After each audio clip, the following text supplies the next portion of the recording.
Mahakal study पे आपका स्वागत है। मेरा नाम शिवम मिश्रा। मैं आपको पढ़ाऊंगा इंटर लेवल की फिजिक्स।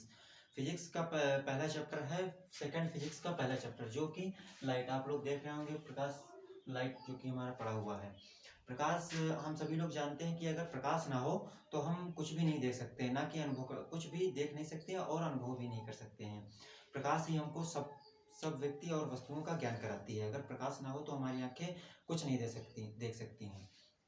तो आइए समझते हैं कि प्रकाश क्या होता है, आखिर प्रकाश किसे कहते हैं। तो प्रकाश, हम जानते हैं कि प्रकाश परिभाषा आप जान तो गए ही होंगे कि क्या किसे कहते हैं प्रकाश, लेकिन आपको परिभाषा जानते हैं कि प्रकाश क्या है आखिर। प्रकाश, तो हम कह सकते हैं कि प्रकाश वह ऊर्जा है, प्रकाश वह ऊर्जा है, वह ऊर्जा है जिसके माध्यम से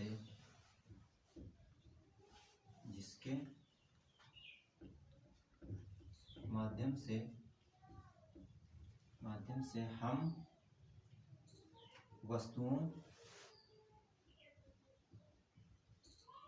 वस्तुओं और व्यक्तियों का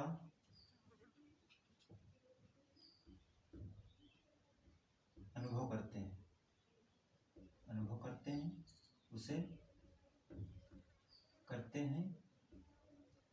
प्रकाश कहते हैं। कुछ नहीं, वही प्रकाश, उसे प्रकाश कहते हैं। ठीक, यही हमारी डिफिनेशन हो गई।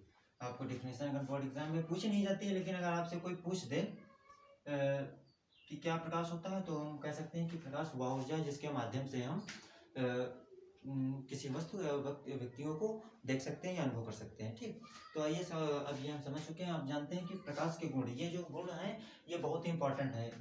ये बोर्ड एग्जाम में पूछ लिए जाते हैं कभी कभार, प्रकाश के गुण। तो आइए समझते हैं कि प्रकाश कौन कौन से गुण प्रदर्शित करता है। प्रकाश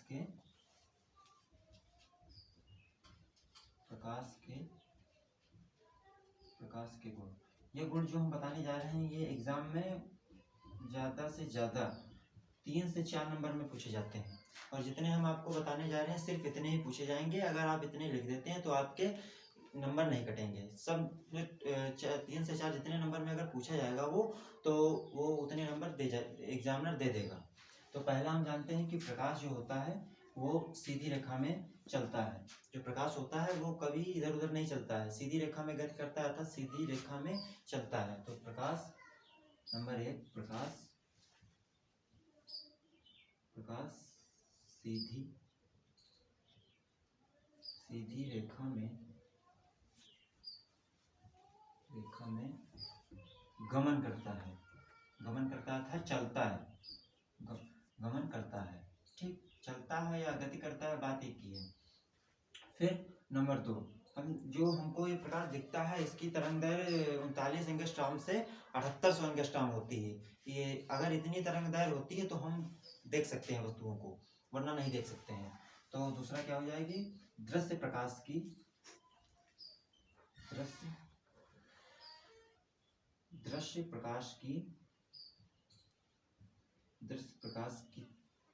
तरंग दैर्घ्य 3900 एंगस्ट्रॉम से 7800 एंगस्ट्रॉम होती है, 7800 एंगस्ट्रॉम होती है। नंबर 3, हम जानते हैं कि प्रकाश में बहुत सारे गुण होते हैं। अपवर्तन होता है, प्रकाश में परावर्तन होता है, प्रकाश में ध्रुवण होता है, प्रकाश में व्यतिकरण होता है, यही सब गुण होते हैं। ये एग्जाम में हम लिख सकते हैं। बहुत सरल है, बस आपको छापना नहीं है, समझना है। सिर्फ अपने माइंड में सिर्फ समझना है, तो छापना नहीं है। तो हम तीसरा गुण लिख सकते हैं, प्रकाश में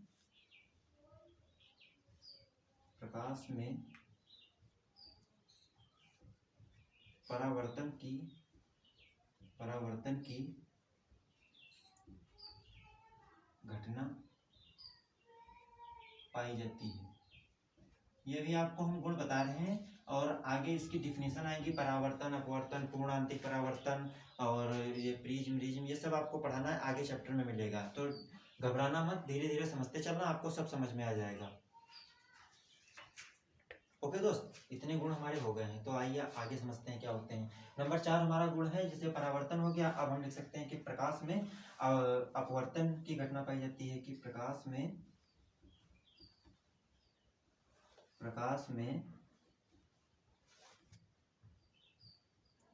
अपवर्तन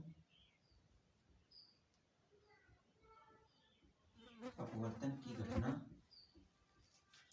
पाई जाती है,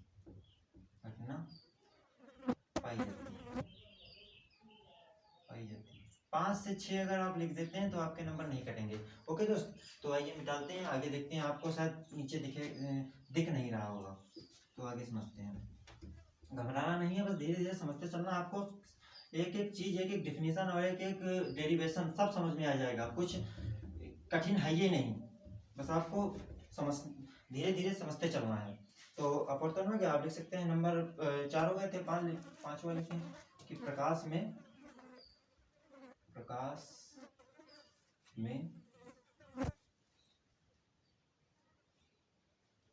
ध्रुवण की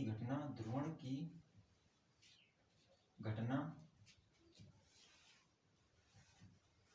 पाई जाती है। जो ध्रुवण चैप्टर आगे हमारा है वो 2021 एग्जाम के लिए हट चुका है, तो उसको आगे पढ़ा दूंगा मैं, कोई दिक्कत नहीं है, लेकिन शायद वो फिर से जुड़ जाए। जो आगे आने वाले बच्चे, मतलब आगे दोस्त हमारे लोग हैं, भाई लोग जो हमारे हैं, वो शायद उनके लिए सब जुड़ जाए। जो हमारे जो टॉपिक हटे हैं वो बाद में फिर मिल जाए, मिक्स हो जाए, तो हम सब पढ़ाएंगे, एक तरफ से पढ़ाते चलेंगे, छोड़ेंगे कुछ भी नहीं, सब चीज़ पढ़ाएंगे टोटल। तो आप समझ गए होंगे कि प्रकाश में ध्रुवण की घटना पाई जाती है। ध्रुवण आपको शायद समझ में नहीं आएगा, लेकिन जो लोग पढ़ चुके हैं उनको समझ में आ गया होगा। जो लोग नए इसमें क्लास 12 में पहुंचे हैं उनको सिर्फ नहीं समझ में आया होगा, और जो लोग पढ़ चुके हैं उनको समझ में आ गया होगा। तो ध्रुवण पाई जाती है। और नंबर 6 लिखते हैं कि प्रकाश की चाल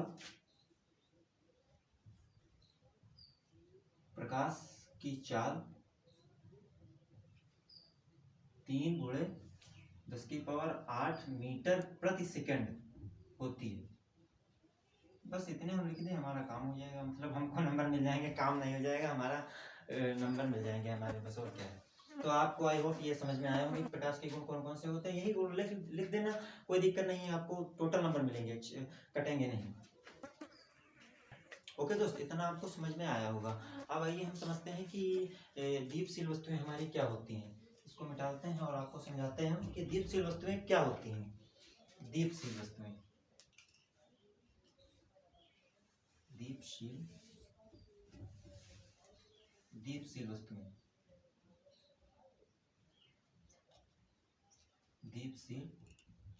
वस्तुएं, हम जानते हैं कि दीपशील वस्तुएं उन्हें कहते हैं जो स्वयं प्रकाश उत्पन्न करें, जैसे सूर्य हो गया, तारे हो गए, और ये जुगनू हो गया, ये भी दीपशील वस्तुएं हैं। दीपशील वस्तुएं नहीं है तो जीव हो गया है, लेकिन कह सकते हैं इसको हम।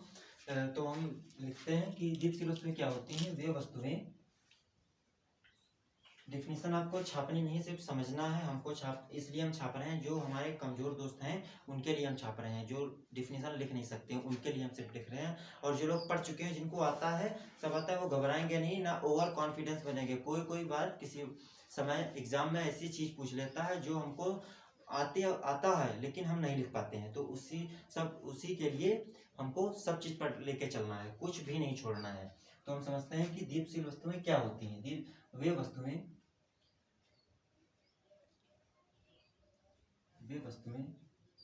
जो स्वयं प्रकाश उत्पन्न करती हैं। यहाँ शायद आपको दिख नहीं रहा होगा, इधर लिखते हैं, जो स्वयं प्रकाश उत्पन्न करती हैं,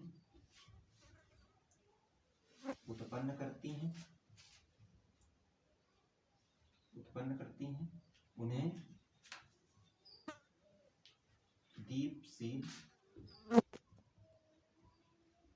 दीपशील वस्तुएं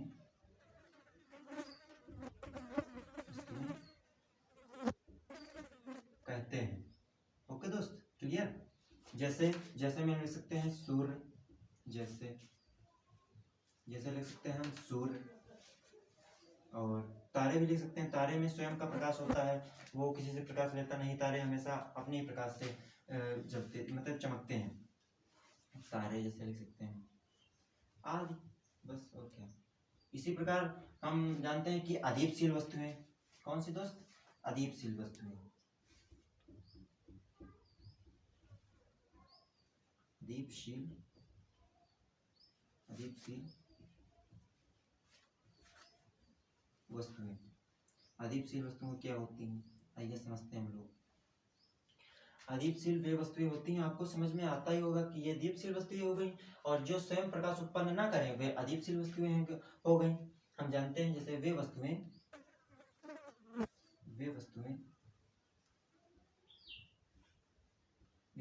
जो स्वयं प्रकाश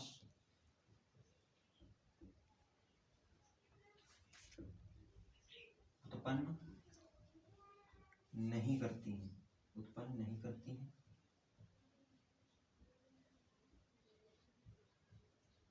करती हैं, उन्हें अदीपशील वस्तुएं कहते हैं, अदीपशील वस्तुएं कहते हैं। ओके दोस्त, अदीपशील वस्तुएं कहते हैं। आई होप आपको समझ में आ रहा होगा, अदीपशील वस्तुएं कहते हैं। जैसे में हम लिख सकते हैं चंद्रमा,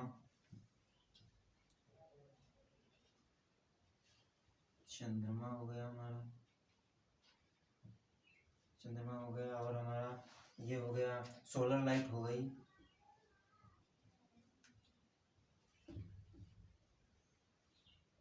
सोलर लाइट लिख सकते हैं आदि। वही आपको समझ में आ रहा होगा कि जो वस्तुएं स्वयं उत्पन्न प्रकाश जो होता है वो स्वयं उत्पन्न ना करें, वही अदीपशील वस्तुएं हो गई। तो इतना आपको आई होप समझ में आ गया होगा। तो आइए आगे समझते हैं कि आगे की डिफिनेशन क्या है। ओके दोस्त, इतना आपको समझ में आ गया होगा। ये छोटी छोटी डिफिनेशन जो है ये हमको आगे जो बड़े बड़े डेरिवेशन है उनमें बहुत हेल्प करती हैं। अगर ये हम छोटी छोटी डिफिनेशन नहीं समझेंगे तो हमको आगे कोई भी एग्जाम है तो उसको हमें क्रैक करने में बहुत ही कठिनाइयाँ होंगी। तो आइए समझते हैं हम कि पारदर्शी माध्यम क्या होता है। कि पारदर्शी माध्यम,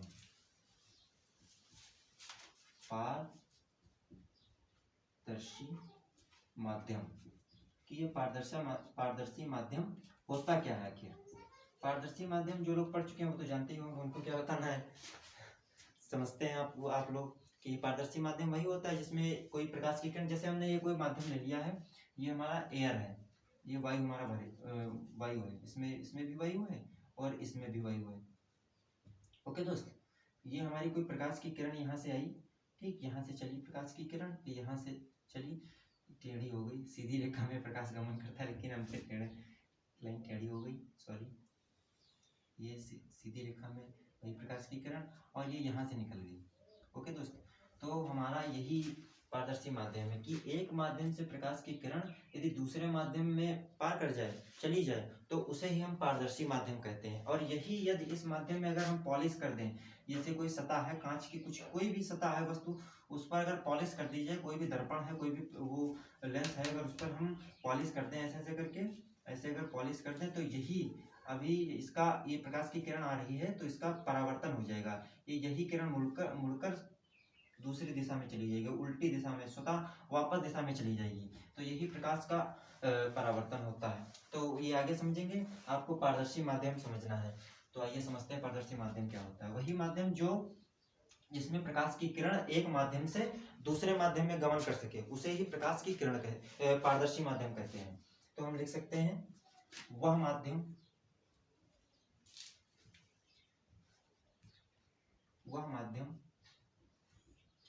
जिसमें प्रकाश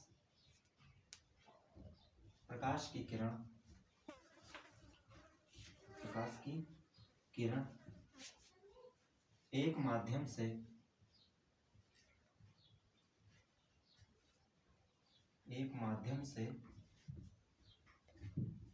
एक माध्यम से दूसरे माध्यम में दूसरे माध्यम में गमन करती है, गमन करती है, गमन करती है, उसे पारदर्शी माध्यम कहते हैं, उसे पारदर्शी माध्यम कहते हैं। ओके दोस्त, इतना आपको समझ में आ गया होगा। ओके दोस्त, जैसे कोई कांच की वस्तु है, जैसे हम लिख सकते हैं, जैसे कांच की वस्तु,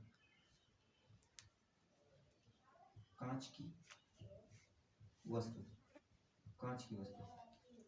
ओके दोस्त, कांच की वस्तु हो लेकिन उस पर पॉलिश ना हो, ना तो आगे की सतह पर पॉलिश हो, ना तो पीछे की सतह पे पॉलिश हो। यदि अगर पॉलिश है उस पे, तो वो पारदर्शी माध्यम नहीं कहलाएगा, मतलब उससे प्रकाश की किरण एक माध्यम से दूसरे माध्यम में नहीं जा सकती है। ओके दोस्त, इतना आपको समझ में आ गया होगा। इसी प्रकार हम समझते हैं अपारदर्शी माध्यम क्या होता है, कि अपारदर्शी माध्यम क्या होता है। ओके दोस्त, अपारदर्शी माध्यम, अपारदर्शी माध्यम आपको समझ में आ रहा होगा, शायद नहीं, आपको इतने अच्छे से मैं पढ़ा रहा हूँ, पूरी कोशिश कर रहा हूँ कि आपको समझ में आ जाए। फिर भी अगर आपको समझ में नहीं आता है तो आप उसको पॉज करके फिर से देखिए वीडियो, आपको आई होप समझ में आ जाएगा। पारदर्शी माध्यम क्या होता है, वह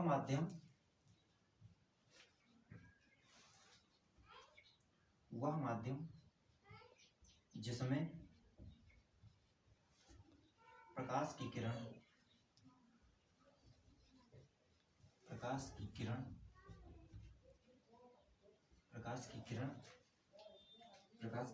एक माध्यम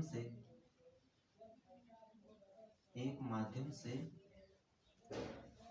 दूसरे माध्यम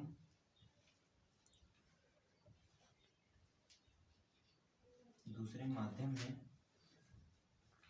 नहीं गमन कर पाती है,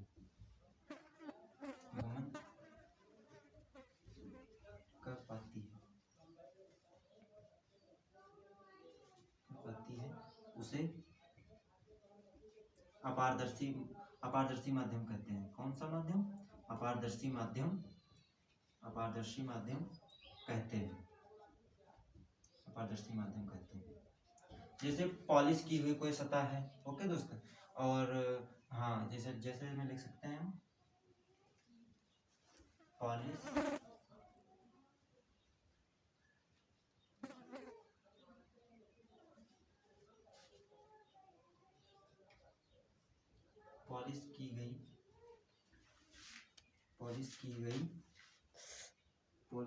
की गई कांच की प्लेट, ओके दोस्त, इतना आपको समझ में आ गया होगा। आई होप इतना, अगर आपको समझ में ना, ओके दोस्त, इतना आपको समझ में आ गया होगा।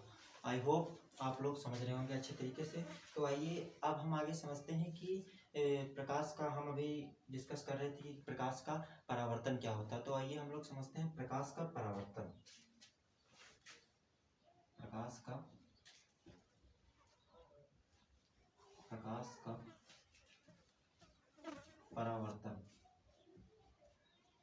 कि प्रकाश का परावर्तन होता क्या है, कि कैसे प्रकाश का परावर्तन होता है। हम समझते हैं जैसे कोई हमारी ये सतह है, जैसे कोई ये हमारी कांच की सतह है, कोई वस्तु है, ये समतल प्लेट है, ठीक समतल प्लेट है, अगर उस पर पॉलिश की गई है, ऐसे करके पॉलिश हमने कर दिया है। यदि पॉलिश नहीं है तो परावर्तन नहीं होगा, यदि पॉलिश है तभी परावर्तन होगा, वरना यदि अगर पॉलिश हम हटा दें इससे, यहाँ पर पॉलिश ना करें तो ये अपवर्तन हो जाएगा। ओके दोस्त, पॉलिश कर दिया है तो अपवर्तन ही होगा। जैसे हमने यहाँ पर कोई प्रकाश की किरण यहाँ से डाली, प्रकाश की किरण, ओके दोस्त, तो यहाँ से टकराकर ये पुनः उसी मार्ग में वापस चली गई, इसका यहाँ से आई और इसका यहाँ से अपवर्तन हो गया, अपवर्तन नहीं, परावर्तन हो गया, सॉरी। अपवर्तन तो यदि अगर ये नीचे निकल जाती तो इसका अपवर्तन हो जाता, लेकिन ये पुनः उसी मार्ग में वापस चली गई तो इसका परावर्तन हो गया। तो इसी को हम कहते हैं प्रकाश का परावर्तन। आई होप आपको समझ में आ गया होगा। तो डेफिनेशन समझते हैं। जिन दोस्तों को आता है उनकी कोई बात नहीं है, लेकिन जिनको नहीं आता है, जो हमारे दोस्त क्लास 12 में पहुंचे हैं, उनके लिए हम डेफिनेशन करा रहे हैं।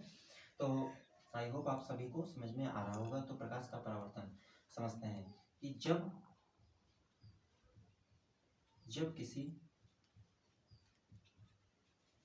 किसी समतल सतह पर प्रकाश की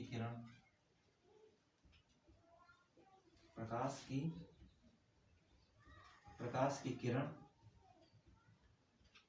आपतित की जाती है,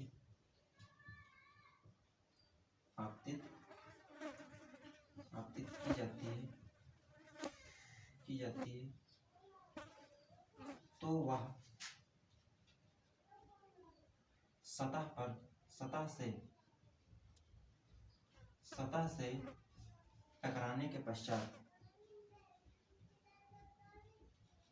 टकराने के पश्चात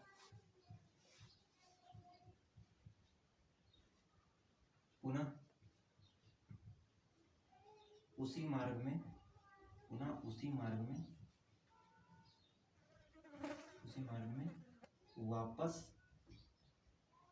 वापस लौट जाती है।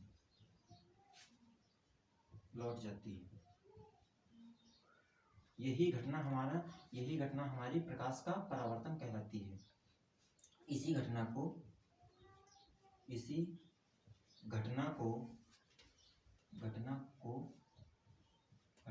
प्रकाश का परावर्तन कहते हैं। आई होप आप सभी लोगों को समझ में आ गया होगा कि प्रकाश का परावर्तन किसे कहते हैं। जब किसी समतल प्लेट पर हम प्रकाश आपतित करते हैं, या हमने प्रकाश की किरण आपतित की और ये सतह से टकराने के पश्चात पुनः उसी मार्ग में वापस चली गई, तो यही घटना जो होती है प्रकाश का परावर्तन कहलाती है। ओके दोस्तों, यही अगर हम इस पर पॉलिश ना करते और ये नीचे चली जाती तो यही हमारा अपवर्तन हो जाता। अब जैसे छोटी छोटी डिफरेंशन है कि आपतित किरण किसे कहते हैं।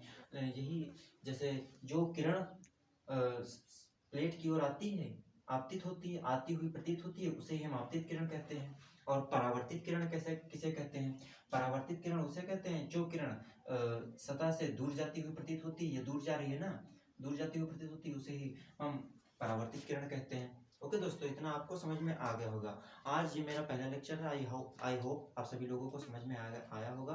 दोस्तों, अगर कोई कमी हो, मतलब कोई गलती हुई हो तो क्षमा करना, और शेयर करें, सब्सक्राइब करें। Thank you.